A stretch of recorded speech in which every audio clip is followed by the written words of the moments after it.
Radio Free Asia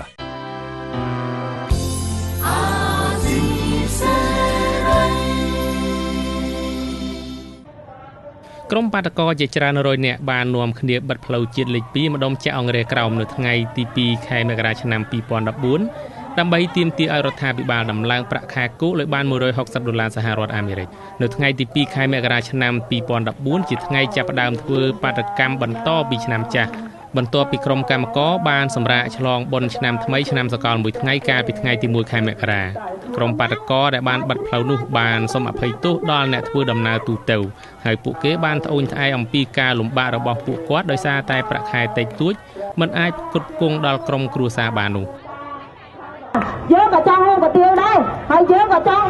រស់នៅដោយសមរម្យដែរហើយយើងមិនមែនទាមទារប្រាក់ឈ្នួល$160នេះទៅទិញលុយស៊ីជាឲ្យបានទេបងប្អូនចាហើយយើងមិនដែលទាមទារថាទៅនេះទៅសិនទៅឲ្យបានទេបងប្អូនចាហើយយើងមិនដែលទាមទារទិញវិឡាទាំងជុំទេមែនទេចាអ្វីដែលយើងទាមទារនេះគឺមនុស្សហើយពេកទេដោយសារក្រសួងជាដែលរកឃើញខ្លួនឯងគឺចន្លោះពី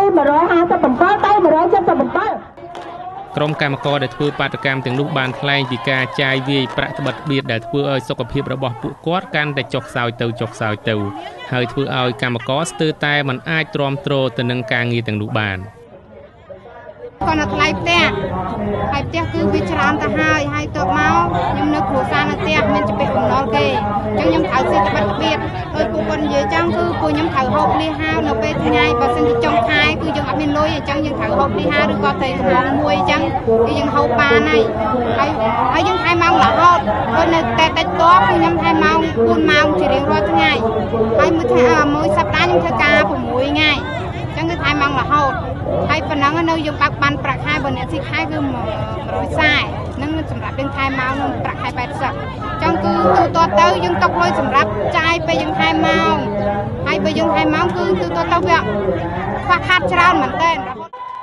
ទោះយ៉ាងណាក្រុមកម្មករបានបើកផ្លូវវិញបន្ទាប់ពីបិទផ្លូវពេញមួយព្រឹកថ្ងៃទី 12 ខែមករាឆ្នាំ2014ហើយពួកគាត់បានថ្លែងថានឹងបិទបន្តទៀតនៅថ្ងៃទី 3 ខែមករាឆ្នាំ2014ខ្ញុំមុំសុផុនវិទ្យុអាស៊ីសេរីក្រុងភ្នំពេញ